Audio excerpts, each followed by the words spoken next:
Hello and welcome back to Total Football, where we round up the very best of Champions League action. Joining me tonight, we've got Michael McCubbin for your viewing pleasure. And McCubbs, we've just witnessed Man City throw away what looked like a pretty solid 1-0 advantage. They've ended up drawing 1-1 away at Leipzig. How do you think they'll reflect on this game?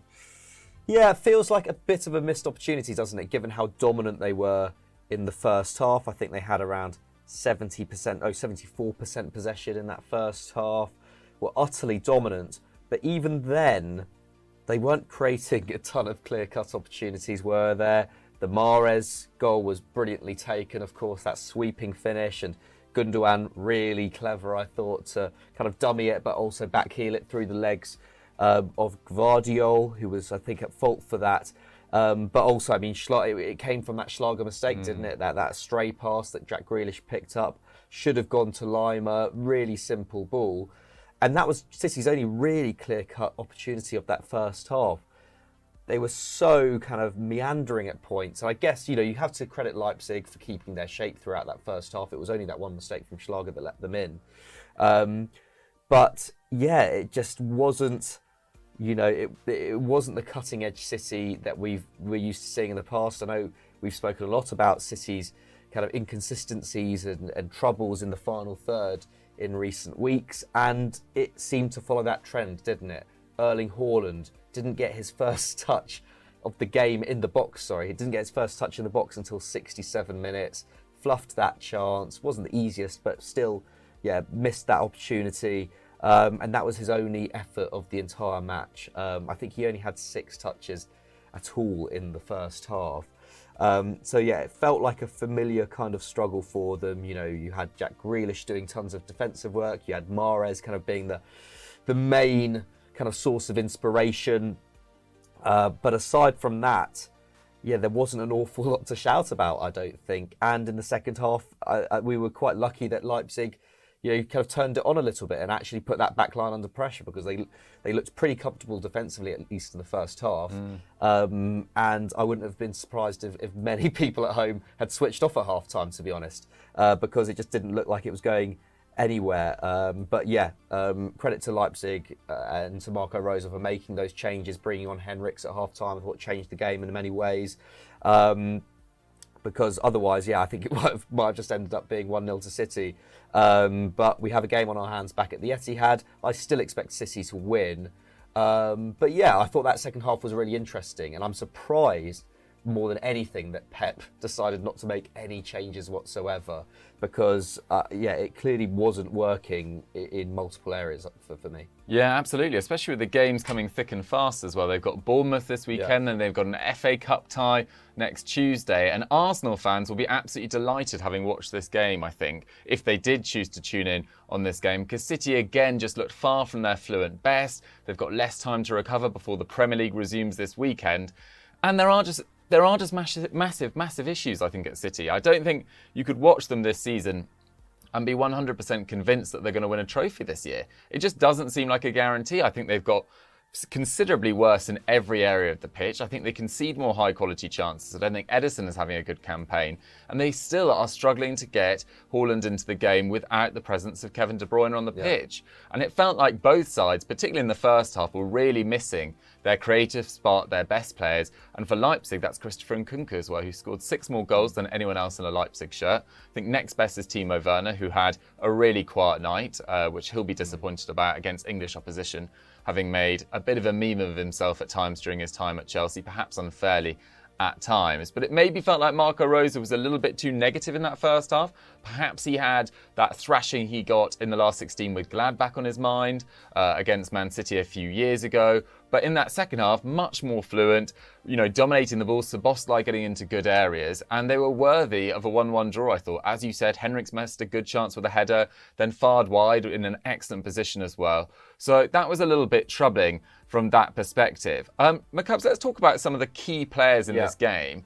Who would you pick out from either side as having excelled in what was at times a dour affair, really? Yeah, I talked about Grealish then. I thought, one of the hardest workers on the pitch. Like, it's amazing to see his transformation at City into someone who's really is all action in both areas now. And actually, I think he was unfortunate in that he's quite isolated on that left-hand side. Ake just never... It's not an overlap. He doesn't overlap at all. I think he's instructed not to, essentially. Whereas, that right-hand side with Walker and Mahrez was far more dynamic in that kind of, Walker was almost playing like a kind of hybrid wing-back winger. So Grealish, I think, actually worked really, really hard. And when he was on the ball, he did try to make things happen at least, but just there were not passing options for him. I thought Bernardo Silva as well, obviously playing a lot deeper this season. And, we'd obviously love to see him further forward. I'd probably like to see him instead of Gundogan in that 10 position, if I'm honest. But I think, given what he was tasked to do, his numbers were great. He completed 4 dribbles. I think he only really gave the ball away once in transition. Otherwise, he was really, really tidy. Created 2 chances as well. So from a City perspective, it wasn't for lack of hard work in that midfield, but just no one could pick out Haaland. I think Haaland actually as well, we talk a lot about how he's making runs and no one's picking him out, but at points, you surely if you're Haaland, you have to come in and maybe drop a little bit deep and try and get on the ball, because it's not like Haaland is bad on the ball. He can still link up play. So I feel like that's maybe where they went wrong a little bit. From a Leipzig perspective, though, Konrad Laimer, who has been superb for them when he's been fit over the last few years, 5 tackles and interceptions in this game. He was really key to stopping City in transition in that second half when they did get on the ball. And also in terms of Leipzig keeping control in that second half. I think up until, between the 45th minute and the 80th minute, they had about 65% possession. Really, or maybe, no, not 65, 60% possession, but still very, impressive against this City side. I think Konrad Leiber probably my pick of the Leipzig players. And of course, Gvardiol, really well taken header, to make up for that mistake in the first half as well. He'll be really happy with that. I think Leipzig, just as a team, performed a lot better in that second half. There wasn't really a superstar to speak about in there. Szoboszlai obviously, had a couple of decent strikes saved as well.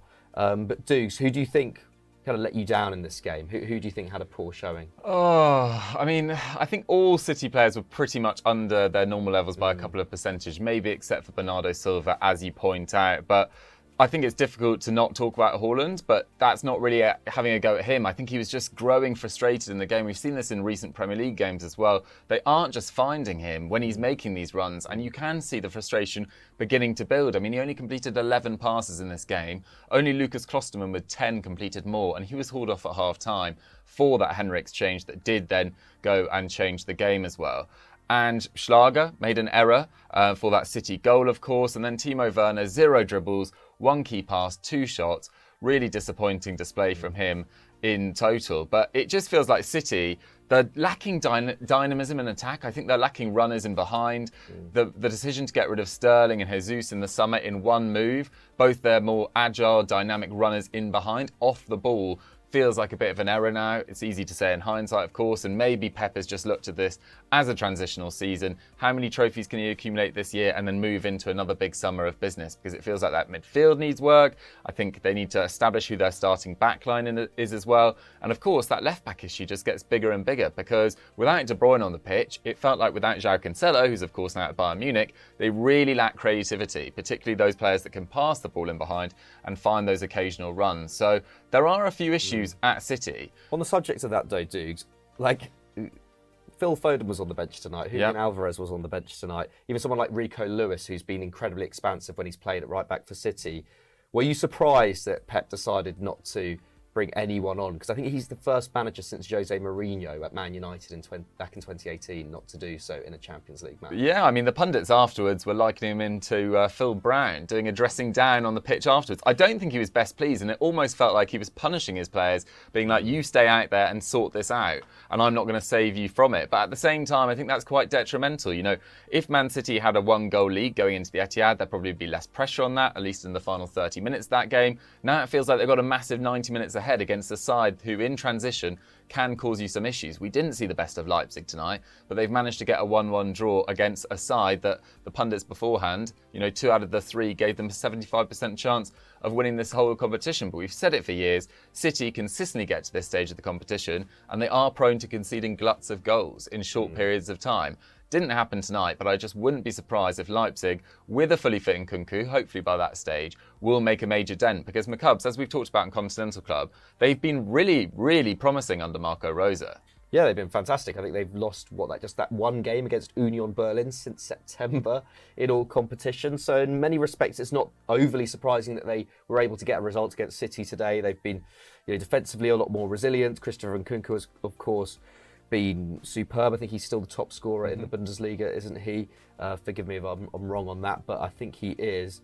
And yeah, they're only 4 points off Bayern in the title race now. Between now and that second leg at the Etihad, it's huge for them though. They've got Frankfurt this weekend, and they've got Dortmund next Friday, and then Mönchengladbach. All teams who Mönchengladbach only beat Bayern 3-2 on the weekend, no mean feat. So yeah, I mean the Bundesliga title race could be hotting up even more by then, or they might have thrown it away. Who knows? Yeah. Who knows? Because it is Bayern in the Bundesliga. They usually do pull away at some point, but yeah, the Bully title race looks brilliant right now. So, if they are in with a shout there, if they can get themselves up to third or second in the Bully and then go away to City, they will be full of confidence. And like you say, Dukes, City have got some huge ties coming up as well. Newcastle next Saturday. So, yeah, I think the second leg will be a lot more interesting. I feel like it is a tie that is kind of bubbling away and could explode, just because of the nature of what these two sides can be when they're at full throttle. So yeah, stay tuned for the next one, because this one did not live up to the hype, but yeah, it's set up nicely at the Etihad. Absolutely. I think Leipzig proved that there is nothing to fear from Man City this season. Guys, how do you see that game going at the Etihad in a couple of weeks' time? Let us know in the comments down below. If you enjoyed this video, go check out our review of Liverpool's 5-2 thrashing at the hands of Real Madrid from last night. What a game that was. If you enjoyed this video, don't forget to like it and subscribe to EuroFootball Daily, and we'll catch you later in the week. Bye-bye.